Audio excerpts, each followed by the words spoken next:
Today's video is, of course, reading the book. And I also want to say that I'm super sorry for not doing a video on Monday and the very last Wednesday. All I'm going to say right now is that we have a lot of trouble uploading. It's terrible service right now. You know, it's not uploading, it's always saying aborted and stuff like that, so I'm just trying to figure it out. And if I didn't post a video, that's probably going to be the reason why, because first I just need to figure it out before trying so many times. So yeah. But yeah, so yeah, super sorry about that. It'll probably take like a while to figure it out and to fix it, so I can start posting videos on my normal days again. But yeah, let's read. So we are on chapter something, A Silver Lining. "Give that back," the goblin shouted. Every time Rachel's cloud flew past him, he tried to grab back the feather, but he missed over and over again. The clouds were spinning around so fast now that Rachel was getting very dizzy. "Help," she called. "Somebody stop this cloud." Pearl swooped down and plucked the feather out of Rachel's hand. Then she waved it in a special pattern, and the clouds began to slow down and drift away. Christy caught Rachel's cloud with one hand, and she pulled it open to free her friend. Rachel dizzily tumbled out. The goblin was dizzy too from watching all the clouds spinning around his head. He was walking in circles looking for the cloud feather. When he saw that Pearl had it, he lunged forward and grabbed for her. Pearl flew out of the way just in time, but the goblin lost his balance. He tripped and fell headfirst into the candy wrapping machine.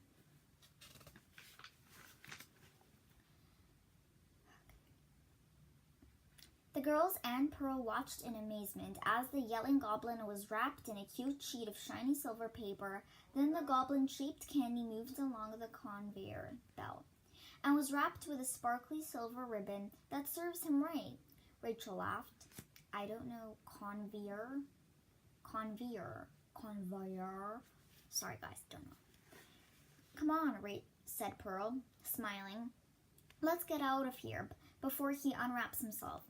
Christy sprinkled herself in with fairy dust and immediately turned into a fairy again.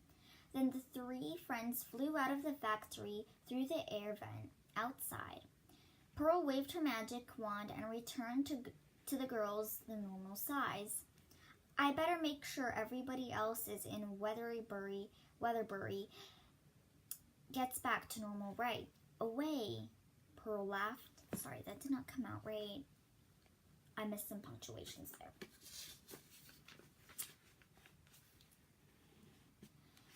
She waved her feathers through the air in a complicated pattern. That should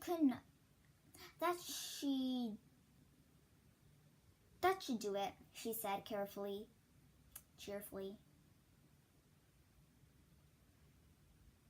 They set off the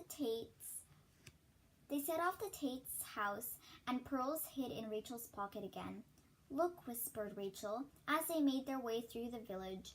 "There aren't many clouds over people's heads anymore. And everybody's happy and laughing again," added Christy. The kids playing in the park were all smiling now.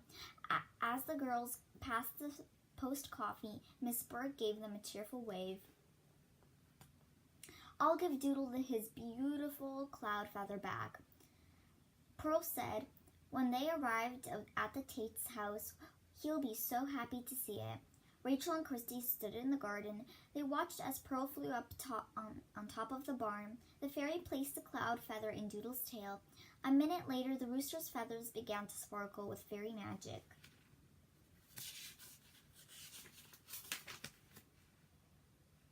"Doodle's coming to life again," Christy cried. "Listen up, Rachel." Doodle's feathers shimmered in the sun frost.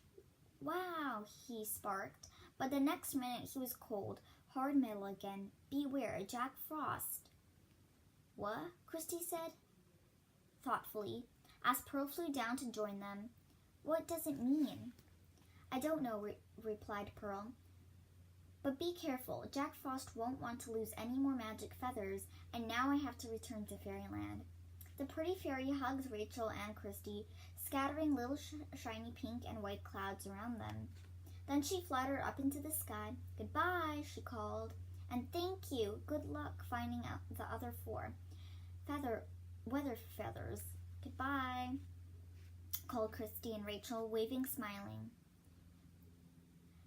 Smiling Pearl waved her wand at them and disappeared into the clouds.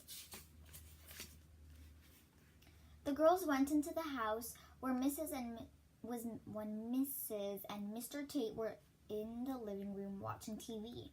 Oh, Christy, Rachel, there you are, said Mr. Tate, jumping to her feet. The Twitchings called a little while ago and invited us over for coffee, and they said they have some good news for us. Miss Tate added. Christy and Rachel looked at each other. They must have found Fidget, Christy exclaimed happily. The girls hurried next door with Mr. and Mrs. Tate. Mr. Twitching watching opened the door with a big smile on his face. Come in, he said. We've got a surprise for you. He led them into the living room where Mrs. Twitching was kneeling on the rug next to the cat basket. A big fluffy tabby cat was curled up inside. She's been a very busy girl, Mrs. Tate said proudly. Look, there is in the basket were 3 tiny kittens snuggled up close to their mom.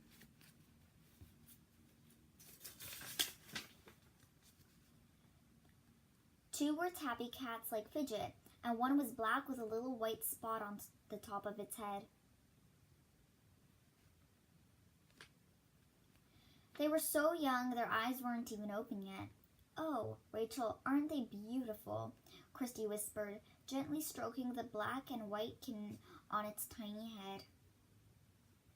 We'll be looking for good homes for them when they're bigger, said Mrs. Twitching, but they can't leave their mom for 8 or 9 weeks.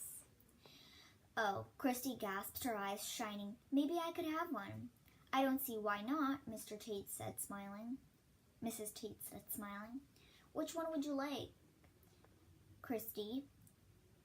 Mrs. Twitching asked. This one, Christy said, stroking the black and white kitten again. It yawned sleepily, and I know the perfect name for her, Rachel said, smiling at her friend. You can call her Pearl.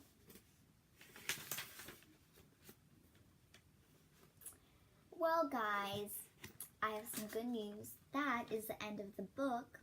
We finished it. So, how fun with this? Oh, dang it, I ripped it.